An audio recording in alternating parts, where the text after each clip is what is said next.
श्री स्वामीनारायण भगवान की जय। अक्षर पुरुषोत्तम महाराज की जय।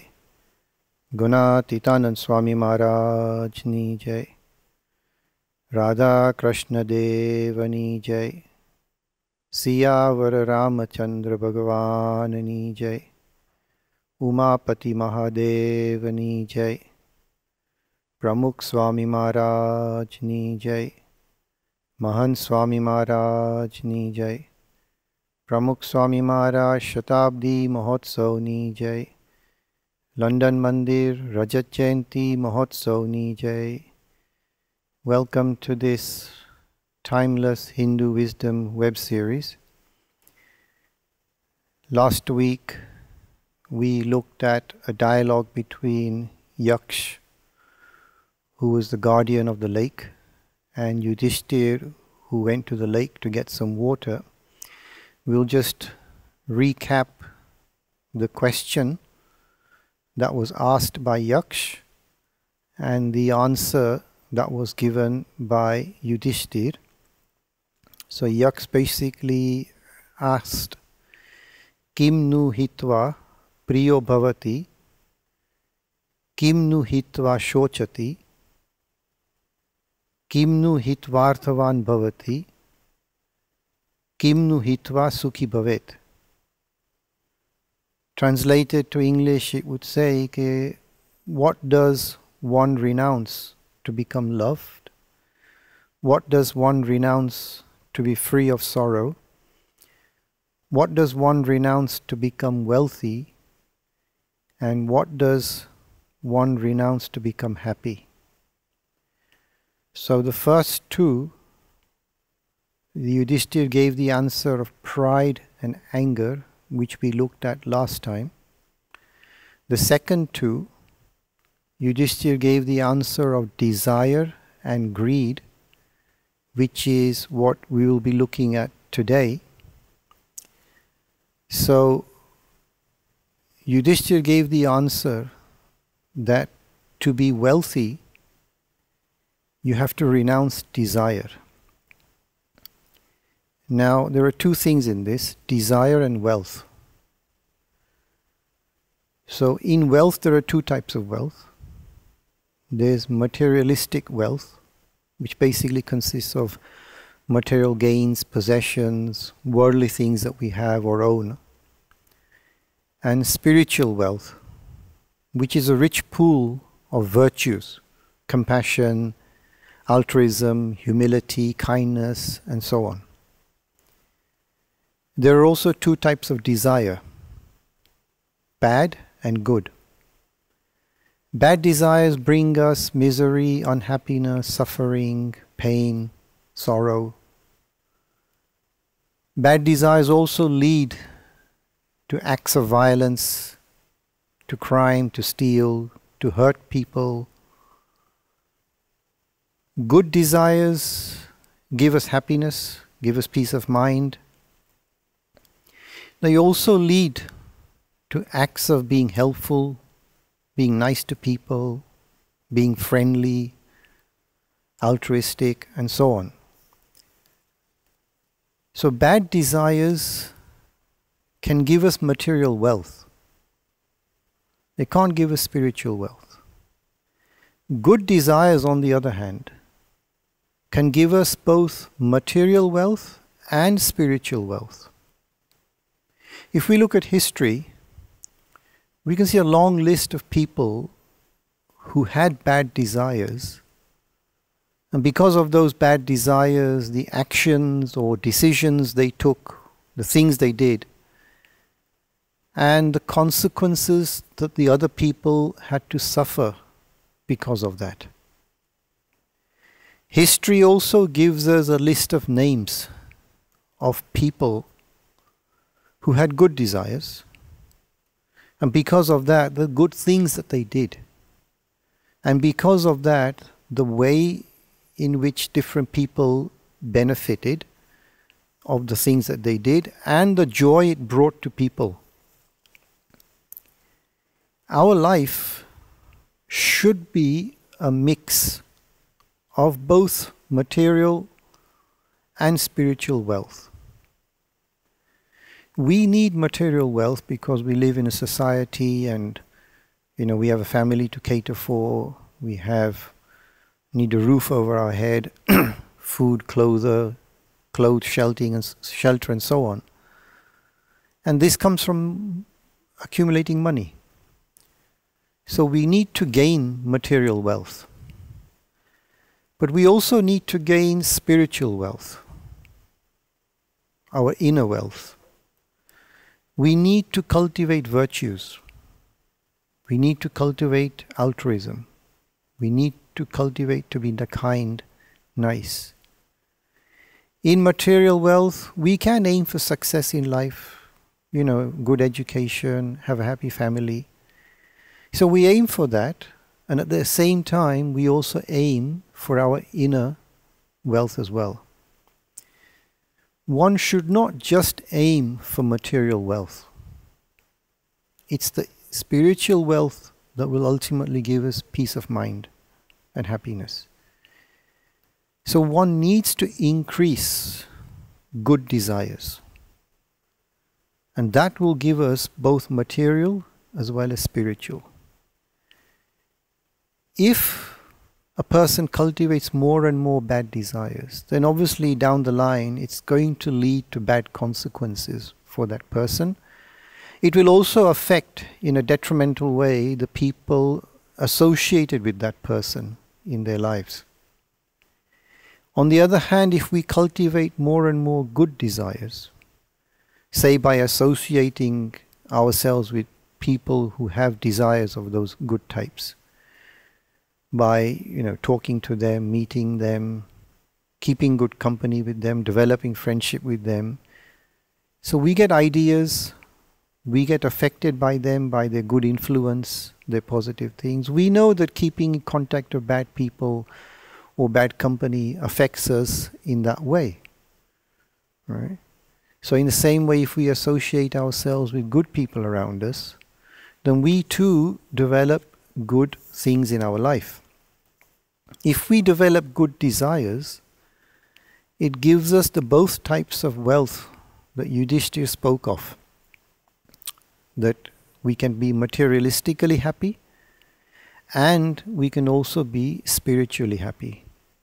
His Holiness Pramukh Swami Maharaj used to say, as long as one is under the gravitational pull of worldly desires, one cannot reach God's abode. We know that our ultimate aim is to be with God. But Pramukh Swami Maharaj says that if we only cultivate worldly desires, we only have bad desires, and nothing relating to the spiritual wealth, then it's not going to be possible to reach God's abode, to be with God. He also said, if one conquers a king, one gains his kingdom. If one overcomes pride, the king of all desires, one overcomes bad desires. So from what Pramukh Swami Maharaj just said, he has basically linked pride and desire. And he said that pride is basically the king of all desires. Also, we know anger is linked to pride. And desire and greed are also linked with each other. So all four seem to be linked together. Basically, we've got the Fantastic Four. This is a family of four. Now, in this family, we could consider desire and greed as the two children, and pride and anger as the two spouses. Now, who is the husband and who is the wife? The listener can decide for themselves. So now we will look at greed, which goes hand in hand with pride, with desire. Basically, it's two sides of the same coin. So who is the richest man in the world? Who is the richest man in the world? The richest man in the world is the one who is satisfied with what he has. Now for that person, if he has, say, £1 million, he's satisfied. Okay, something happens to his business and his wealth drops to £500,000. He's still satisfied. Something else happens, his wealth drops to 100,000, still satisfied. His wealth drops to 50,000, still satisfied. If his wealth drops all the way down, he's still satisfied.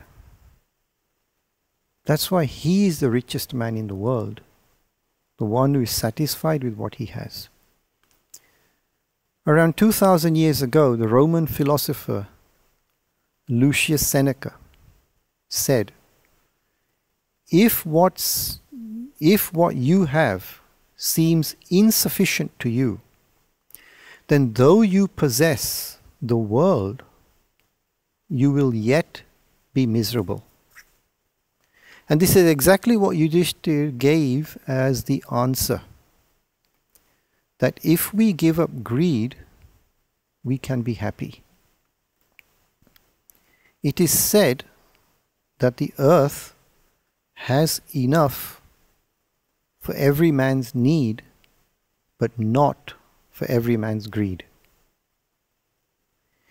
If we go back to the year 2008, an incident happened in that year. Life was good for people. And this one incident caused a lot of suffering for people all around the world. It affected the economy in a very big way, and the people as well, financially. And it's taken a long time for the economy to recover, for the people to recover.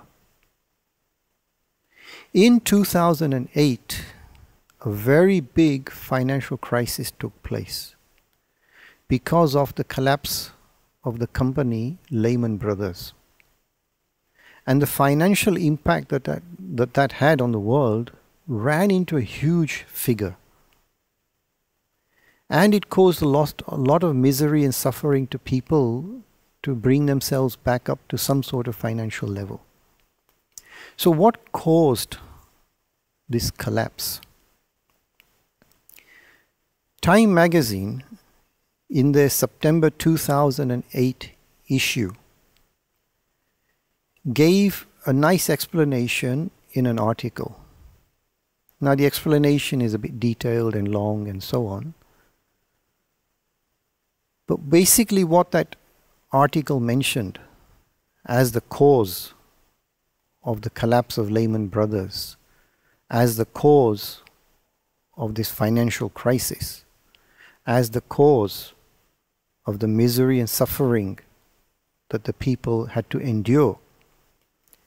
The front cover of that particular issue of the magazine sums it up in one sentence. So you got the Time cover with time written on top, and then the one sentence they wrote: the price of greed. They said that greed basically was at the root cause of this. Greed for money. So like it says, the world has enough for every man's need, but not for every man's greed. Bhagwan Swaminarayan has said of greed that greed is the father of all sin. He says that everything seems to spring forth from greed. Lust can come from greed. Anger can come from greed. Infatuation can come from greed. Deceit can come from greed.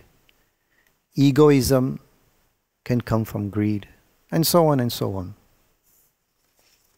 Gunatitanand Swami has said in his talks about greed that keeping greed appears to give us happiness, but in actual fact it ultimately leads to misery. Manfred Ketz de Vries, who is a distinguished clinical professor of leadership development and organizational change at INSEAD. It's the business school for the world. So he has studied this in depth, greed, and he has said that what are the traits that identify a greedy person? Basically, what is a greedy person like? What do they have in them? How do they live? And so on. So greedy people, one, they lack empathy. They do not care for other people. They care for themselves. If in a household example, there's a limited amount of, say, biscuits that have been freshly made, and everybody has a little bit, and everybody likes it. Then in the afternoon when nobody's around, one person comes down and takes a stock for themselves up to their own room because they want to eat it. So greedy people lack empathy. They don't care for anybody else. He said that greedy people are overly self-centered. For them, it's all about me, me, me. And that's it. How do I benefit? How would I gain from this? If I did this to you, what's in it for me? Yeah? Not about what's in it for you as well. What's in it for me? Yeah? Last time we looked at pride, and I mentioned about Bill Clinton and the meeting that he had with Pramukh Swami Maharaj in Miami. And he mentioned that when he looked into Pramukh Swami Maharaj's eyes, he found a person of integrity. Now, integrity is more than honesty, if we look up the definition in a dictionary. And he said he found a man of integrity. He went on to say that this is a person, Pramukh Swami Maharaj, who hasn't come up in life by putting other people down, but he has come up in life by bringing other people up with him. That's empathy. Caring for the people around you. Okay, I'm progressing, you progress with me as well. You know? Whereas we see in a corporate world, people say it's dog eat dog, you have to look after yourself and so on. You have to show that you did this. People write in their emails, I did this, I did that, I held the meeting, I had the idea, I managed the team, I looked after the project. It's all this I and me, I and me. Yeah? So that's the second trait that greedy people have. They're overly self-centered. Me, me, me. The other thing he said is that they're never satisfied. They always want more, more and more. Yeah? However much they have, it's not enough. However, if you look now from a point of mathematics, when does a person reach the word enough? Okay, I've got £1,000. It's not enough. So there's something more. 1,001, 10,000, 100,000, and so on. Okay, £1,000,000. It's not enough. Okay, more, more. So when do you actually reach enough? If we look from a mathematics perspective, enough is basically infinity. Because there's nothing more than infinity, so you've reached enough. Now, in mathematics, infinity is not classified as a number. 1 million pounds is classified as a number. 1 million pounds. 10 million pounds. Infinity is not classified as a number, it's classified as a concept. So, if somebody is never satisfied with what they have, it's not enough. They're never going to get enough because enough is a concept if you compare it with infinity. And infinity is something that you can never reach. Because no matter how far you get, you can still add +1 and then +1. So that's another trait of greedy people. He also said that greedy people are experts in manipulating people. They know exactly how to manipulate the people around them to satisfy their greed or extract what they want from them. It doesn't matter what happens to them. That's not his concern. His concern, the person's concern, is only their greed. And they learn these, or they have these skills, experts in manipulating other people. He also said that greedy people, in pursuing their material needs, they know no limits. They will keep going and going and going and on and on and on. If in their pursuit of greed, they have to tread on people, it doesn't matter how many people they tread on, how many people's lives they ruin, it's about me, me and me. So these are the traits that Manfred de Vries said that identify greedy people. So desire and greed go hand in hand. So if one increases their good desires, it can help in controlling one's greed. Shri Swaminarayan Bhagavan Ni Jai.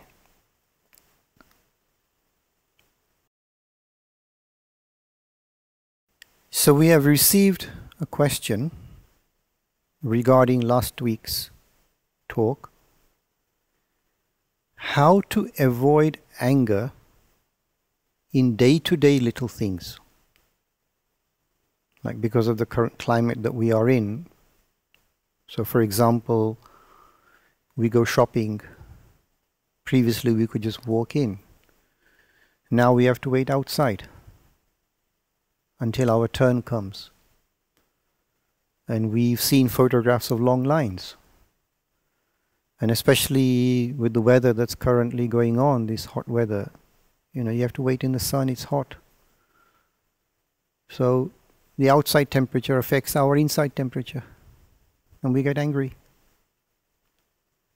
You parked your car and you didn't expect it, but you got a parking ticket. So certain expectations that we have in life, small things in our house, outside our house, they don't get fulfilled and we get flared up. There's a thing called road rage, where people get angry on the road. I think that's why the horn was designed, you see, to express that rage. You press the horn and you flash the lights. So how do you avoid getting anger in these day-to-day little things? So the answer comes from spirituality. It comes from a technique called introspection. Look inside. Think and analyze. See, anger originates from one aspect of our mind. Our mind is basically two things, composed of two things, so to say. The emotional mind and the rational mind. If we have not developed a rational mind, we cannot see things as they are. And if our emotional is constantly being used, we will get angry. So we need to look at these situations from a rational mind, not the emotional mind. So that can help in controlling our anger. When I say look at the situation with a rational mind, means analyze the situation. Okay, you're at the traffic lights. It's been red for quite some time. You're in a hurry. The light has turned green, and yet the car in front hasn't started. So it's turned green. It's only been about 10 seconds, and yet the car hasn't moved. So you start honking away, flashing lights. But then think from the other guy's perspective. Maybe the guy wanted to start, but his car got stalled. Now what happens if you was in his position and your car got stalled, and the guy behind you was honking and flashing lights and swearing inside? Would you like it? Wouldn't you think, just a minute, my car's stalled. I'm not stopped here permanently because I want to. So analyze the situation. Yeah. One of the best ways to analyze, if it's relating, anger is relating to some person, is to put yourselves in their shoes. That if you was in their shoes and somebody got angry on you and it wasn't a valid reason, how would you like it?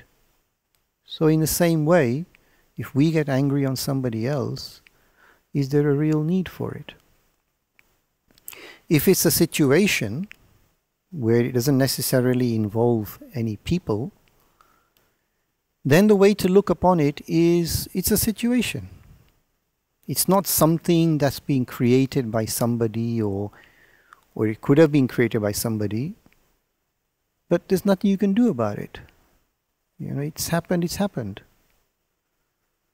In spiritual terms, you know, just reflect. What can you do about it? Just accept it. Spirituality teaches us things like this. So accept the situation. If you're waiting outside the shopping store and you have to wait and there's a line and it's hot, okay, you just don't need to not do anything. You know, you can maybe listen to something. You can listen to some interesting talks which are readily available outside, positive thoughts, positive thinking talks, which can give us ideas and inspiration and nice thoughts. Maybe if we read and keep a collection of useful quotations, we can keep them on our phone and, you know, read a quotation and think about it. So in this way we can pass our time. It's because we're getting bored waiting there, and that's what causes the anger. So don't get bored. Keep your mind occupied by thinking on something nice or interesting. Reflect on a memory of something nice. Maybe you went on holiday last year and it was nice. You know, you enjoyed it, the beach was nice, whatever. Just reflect on it. Yeah. So there are many ways that this can be achieved, but basically it distills to introspection. Reflect on the situation, on the incident, with a rational mind, analyze it, and then the person will come to the conclusion that there's no real need to get angry. Also learn to slow down in life. Don't be too fast. Because when you're very fast, you can't think rationally. And that's when you think emotionally. So if a person is doing things very fast all the time, their mind is not slow enough to think. You know? They act on instinct. They act on emotions. So slowing ourselves down, slowing our life down can also help in controlling our anger on the little things in day-to-day life.